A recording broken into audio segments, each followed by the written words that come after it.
In the silence between his thoughts, he found what philosophers had missed for centuries. Existence was never something to be solved, but something to be remembered. Most people spend their lives asleep, moving from one thought to another, one desire to the next, without ever pausing to question who it is that's actually doing the thinking, the desiring, the living. We mistake the noise of our minds for life itself. But the man who solved the riddle of existence began where most refuse to look within. He understood that before you can grasp the meaning of life, you must first grasp the one who's asking the question.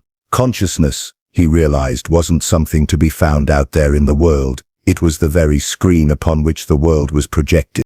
He noticed that our identities are nothing more than a collage of borrowed ideas. What society told us to be, what parents demanded, what culture glorified, what fear permitted. We wear these masks so long that we call them self. But in truth we are far less the person we think we are, and far more the awareness that's quietly watching that person act, speak, and think. The awakening of consciousness begins the moment one steps back and sees this, that you are not the voice in your head, but the listener of it. For most people, this realization feels uncomfortable, even terrifying, because if you're not your thoughts, then who are you? The man who solved the riddle didn't run from that question. He sat with it, through silence, doubt, and solitude, until the illusion of identity started to crumble. He observed the mind's endless chatter, the constant urge to label everything, to turn the unknown into the known. He began to see that the mind's obsession with certainty was precisely what kept it blind. The more we try to define reality, the further we drift from experiencing it.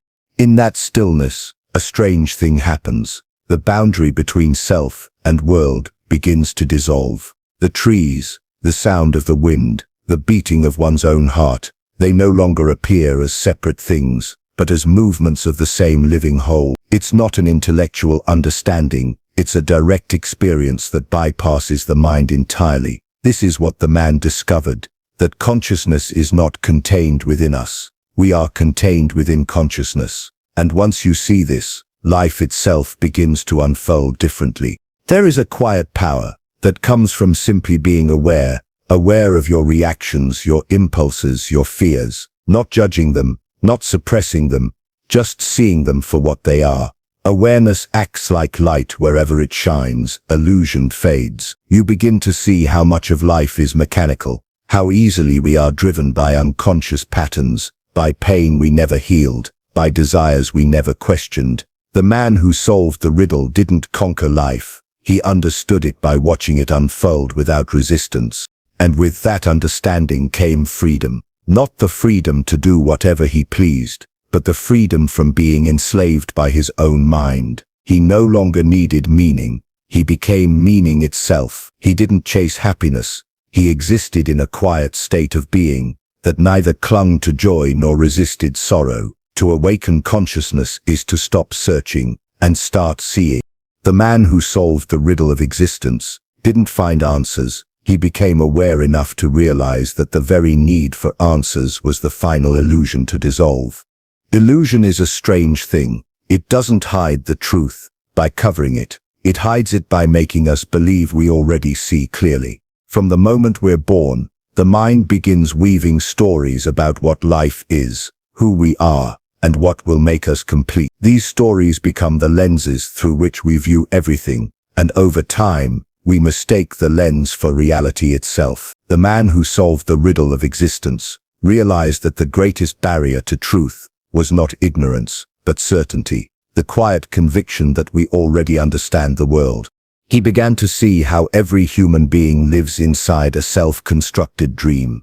We think we perceive reality, but what we truly experience are interpretations, memories, fears, and desires, all filtered through the mind's conditioning. We see people not as they are, but as reflections of our expectations. We mistake temporary sensations for lasting happiness, and fleeting pain for permanent loss. The illusion runs deep because it feels real, and the mind defends it fiercely. After all, the ego's survival depends on believing its own story. When he started observing these patterns, he noticed something profound.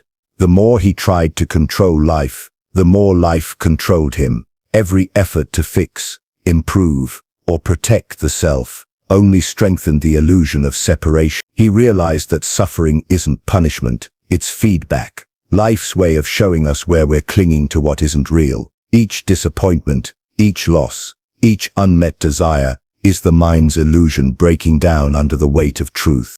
The man didn't reach this understanding through books or philosophy alone. He learned it through experience, through watching how his mind turned every moment into a problem to solve, how it divided the world into good and bad, success and failure, self and other. One day, in a rare moment of stillness, it became clear to him, life was never divided until thought divided it. The tree, the sky, the sound of his own breathing, all were part of the same seamless reality. It was thought that fractured it, that drew lines where none existed, and called the fragments me and the world. Transcending illusion, then, was not about rejecting the world, but about seeing through it. He began to witness his thoughts without identifying with them. He watched the ego grasp for validation, watched fear arise and dissolve, watched desire promise fulfillment and fade into emptiness. Slowly, the illusion lost its power. The dream of control, that endless striving to shape reality into personal preference,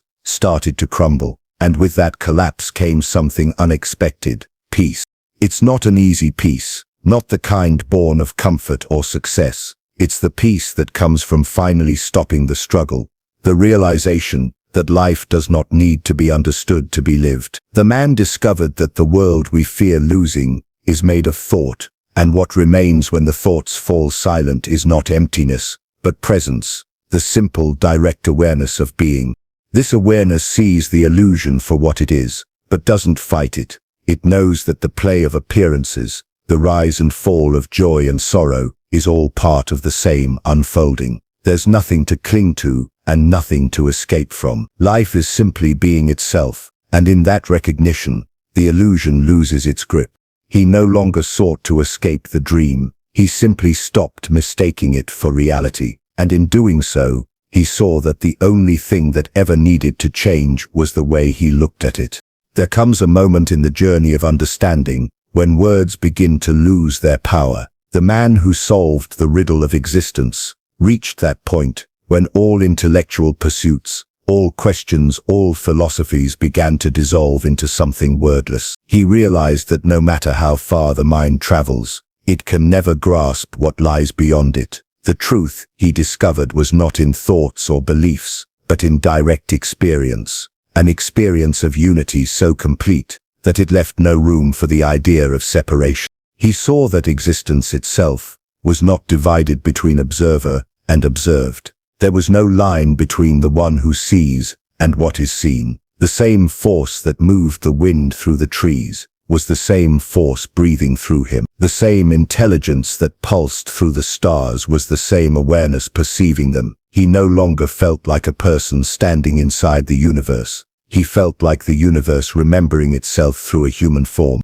This realization didn't come as a flash of ecstasy or a grand revelation. It arrived quietly, like dawn breaking without fanfare. In that stillness, he sensed that everything he had called other was simply another expression of the same consciousness. The boundaries between me and you, self and world, began to fade until they no longer made sense. What remained was an unshakable knowing that everything, every joy, every sorrow, every birth, every death, was a movement of the same eternal current. Union with the infinite is not about escaping the world or transcending the human condition. It's about seeing the divine in everything that exists. It's not an achievement, but a recognition, a remembering of something that was never lost. The man realized that this oneness had always been there, quietly present beneath the noise of thought and identity. It wasn't something to attain, but something to notice. And once seen, it could never be unseen. From this state of awareness, even the ordinary became sacred. The smallest details of life, a drop of water, the flicker of a candle, the sound of distant laughter, all carried the same essence. He saw that consciousness wasn't something personal. It didn't belong to him or anyone else. It was universal, expressing itself through every form, every life, every heartbeat. The ego, with its endless need for meaning and control, suddenly appeared small and fragile in comparison. He understood then why so many spiritual traditions spoke of surrender. It wasn't about giving up in defeat, but about yielding to what already is. To resist life is to remain trapped in illusion. To flow with it is to be free. The man stopped trying to make sense of the infinite and simply allowed himself to be lived by it. That's the quiet paradox of awakening. When you stop trying to find the divine, you realize it was never apart from you. In this union, fear loses its hold, because there's nothing left to lose. The idea of death becomes almost irrelevant, because how can something infinite truly end? The wave may fall back into the ocean, but it was never separate from it in the first place. He saw that consciousness doesn't die, it simply changes form, just as light changes when it passes through different glass. The man who solved the riddle of existence didn't dissolve into nothingness. He expanded into everything. Every awakening comes with a cost. The man who solved the riddle of existence learned that truth doesn't arrive dressed in comfort. It comes as fire, burning away everything false. To see reality as it truly is means letting go of everything you've ever called you. The ego resists this with all its strength, because it senses that awakening is its death. The man's journey wasn't paved with bliss or certainty. It was marked by loss, not of possessions or people, but of illusions. The more deeply he saw, the less he could cling to the old ways of being. He discovered that enlightenment isn't an escape from pain, but a transformation of it. The same suffering that once felt unbearable became the raw material for insight. Every fear, every insecurity, every attachment revealed itself as a doorway to understanding. Yet, to walk through those doors required courage, the courage to face the mind's shadows without flinching. For most it's easier to stay asleep, to live comfortably in familiar illusions, but once consciousness awakens, returning to sleep is impossible. In solitude, he found that truth is often lonely, not because others are absent, but because few are willing to look beyond the surface of things. The world around him still chased pleasure, success, and meaning in external forms, while he saw those pursuits for what they were, echoes of a deeper longing for connection with the infinite. He no longer sought validation or belonging, for he understood that the self which needed them was an illusion to begin with. This realization was liberating, but it also carried a quiet sadness. To see clearly is to walk alone for a while. Yet within that solitude came a deeper form of companionship, one with life itself. The trees, the stars, the silence between breaths, all became extensions of the same presence. He no longer felt separate from existence, and that connection made even the simplest moments feel sacred. But with that awareness also came responsibility. Awareness demands honesty. Once you see the truth of things, you can no longer act from ignorance.